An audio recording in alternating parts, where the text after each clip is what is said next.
Hello, I'm Mike Young from Decision Workshops, and this video is a report about a confrontation analysis workshop I held on the 9th of July.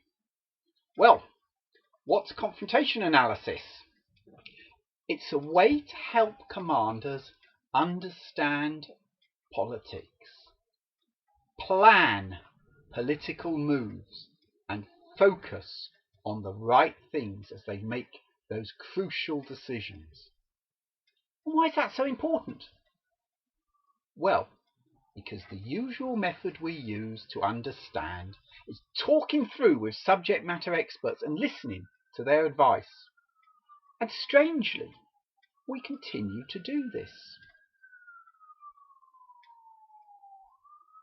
This is strange as all the scientific evidence shows that the predictions of experts are little better than random chance. It just doesn't work. Even more tragically, and even more poignantly, these people were not short of political advice when they launched their invasions of Iraq and Afghanistan. I'm afraid we have to go back to 1995 before we can find a successful military political action, which was when General Rupert Smith won the confrontation in Sarajevo with the NATO Rapid Reaction Force.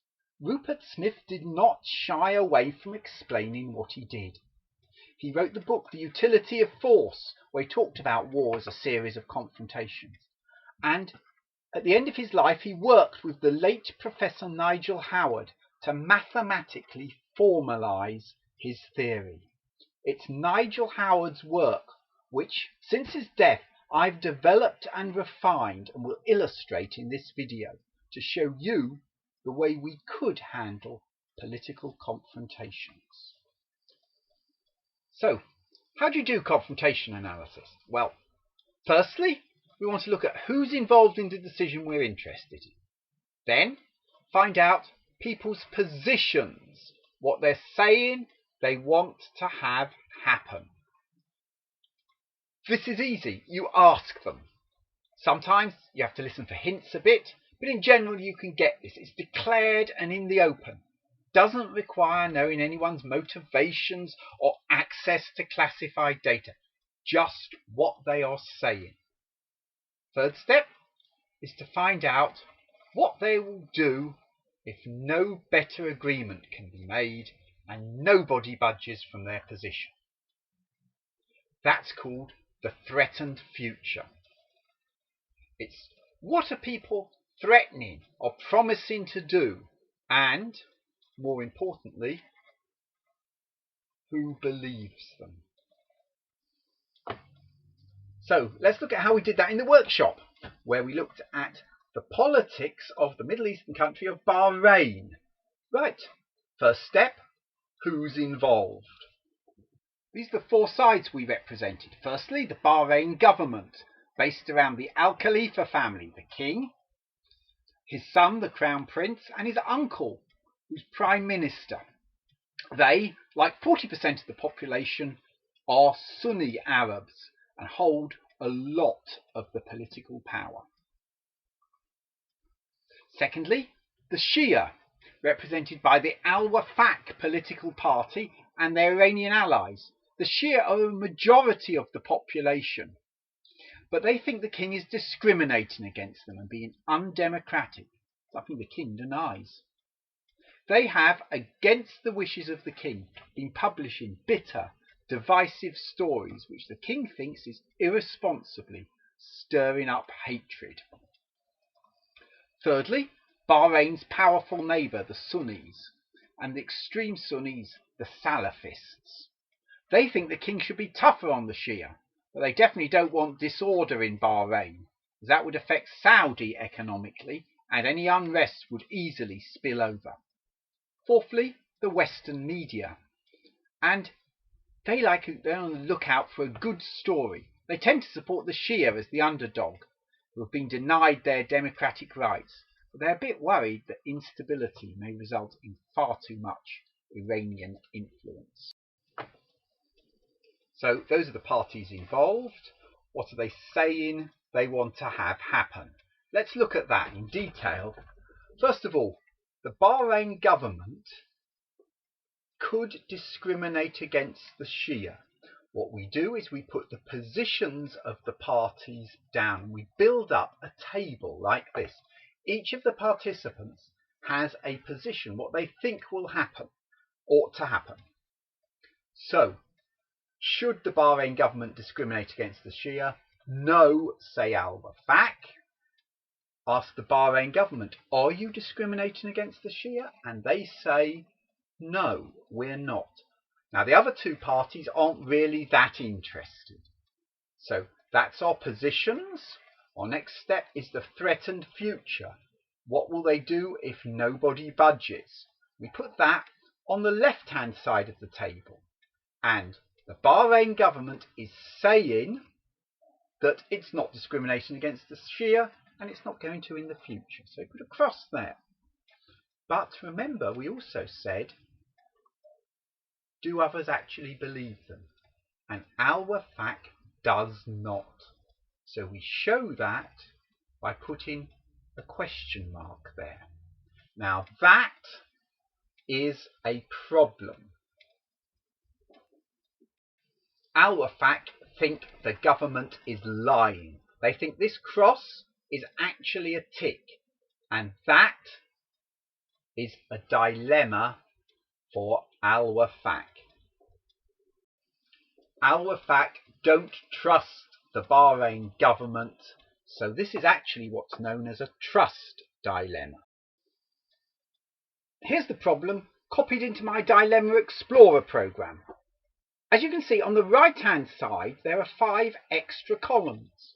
These 5 columns represent the 5 dilemmas that it's possible to have. All the problems anyone can have will be one of these 5 dilemmas. At the moment the columns are blank. That's because this row has everyone in agreement about the outcome. That is, everyone agrees that the king should not discriminate or doesn't care about it. But we forgot that doubt. Al-Wafaq doesn't believe this. It thinks the king's lying. Put that in and the computer will register the dilemma. It knows what dilemmas there are because what dilemmas there are follow from the structure. And when you have one of these dilemmas, your mind is concentrated on finding ways to get rid of them. But there are a selection of ways, and the software will show you which ways you can use when you click on it. So press pause if you want to read this in more detail. These are the 4 strategies that Al-Wafaq could take to remove its trust dilemma. But that's not the only problem. There's other ones as well. Al-Wafaq is publishing these anti-government stories.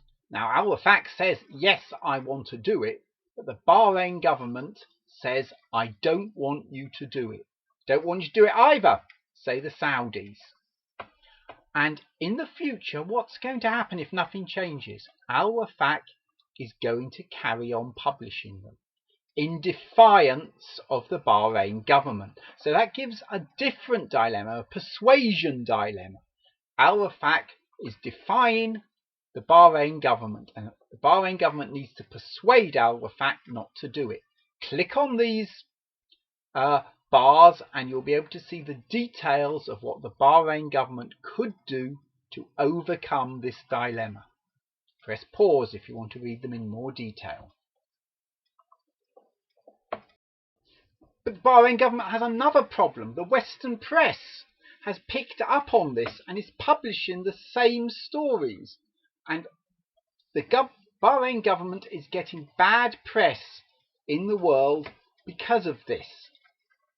And that's going to carry on happening, giving the Bahrain government another dilemma. So the Bahrain government tries to put its point of view to the Western press. It says, Western press, will you publish our point of view, please? But the Western press says, not really. It's not really doing it. So more and more dilemmas appear. What could the Bahrain government do about it? Well, here's what the Bahrain government has tried. Look at this dilemma. Let's try and get rid of this dilemma of Al Wafaq publishing the anti-government stories. There are 6 ways you can get rid of a dilemma. Press pause if you want to read them in more detail. But what the Bahrain government chose was method B, to introduce a threat to deter Al Wafaq. Could you make it awful for the Shia to actually publish those anti-government stories? Or could you do E? Could you make them unable to publish the anti-government stories? So what they did was they took the most virulently anti-government things. In this case, it was people who'd been tweeting against the king, and they shoved them in jail. Don't do that, said Al Wafaq. Don't do that, said the Western press. They got dilemmas. They don't want it to happen. But this action, it was caused by the Bahrain government because they wanted to stop this happening. Were they successful? Did the tweets stop? No. The tweets continued even when the anti-king tweeters were in jail. And of course, the jailed people, their tweet scores increased immensely. They became the most popular tweeters in the country. So it wasn't really effective at dealing with this main problem. Saudis also wanted this to happen. So this was the current political situation at the time of the workshop. We then asked the participants what they would do and gave them a chance to develop the politics themselves. This is what happened. Well, the Bahrain government looked at its dilemmas and also looked at the ones the Western press had. The Western press was concerned about the jailing of the tweeters, but the Bahrain government was concerned about the fact the Western press wasn't publicising what it thought. So what it decided to do was to make a release of the tweeters and make the Western press get a lot of credit for it, because then the award ceremonies and things could give good publicity to the Bahrain government. So what happened was the Bahrain government showed the Western press was influential in releasing the tweeters, released the tweeters, stopped keeping the tweeters in. The Western press's dilemmas disappeared, but also the Bahrain government was working on its dilemma as well, because the Bahrain government's viewpoints appeared in the West. Here's a final method that was tried. The Bahrain government tried to use social media to engage with the criticism, to answer it properly, to rebut things. Well, everyone thought this was a jolly good idea, but the Western press and Al Wafaq were a little suspicious. They didn't think the Bahrain government was really going to do it. This distrust was still here, and it manifested itself in these distrusts down here. So this was an attempt, but it didn't really work as well as we would have liked to get rid of this distrust. Here's another idea, this time one that Al Wafaq had. Perhaps the Bahrain government could organise a commission to investigate discrimination. That would help reduce this trust and the Bahrain government's cooperation dilemma. But when the Bahrain government was offered it, it wasn't really enthusiastic. It decided not to. It wasn't very supportive. And the Saudis agreed with them. So this idea never really got started. Another idea the participants came up with was to encourage investment in the poorer regions. These happen to be the Shia regions. And this would help get more jobs for the Shia. And that would help encourage this trust, help wear out this question mark. Everyone agreed this was a good thing to do. And another thing they thought of was Perhaps they could get into social media, and the Bahrain government could use social media to engage with some of the criticism. Well, again, some of the distrust was still there, and the Western press didn't really trust the Bahrain government to be as fair as they thought, as they wanted to be. So this was an attempt, but it wasn't particularly successful. So this was the situation at the end of the symposium. How well did the players do? Well, not too badly, I think. Firstly, the anti-King tweeters were out. Obvious progress, dilemmas eliminated. The Western press was publicising the Bahrain government's point of view much more than it had been. And this had the effect of weakening this problem, because if people could see both sides, this drives us towards moderation.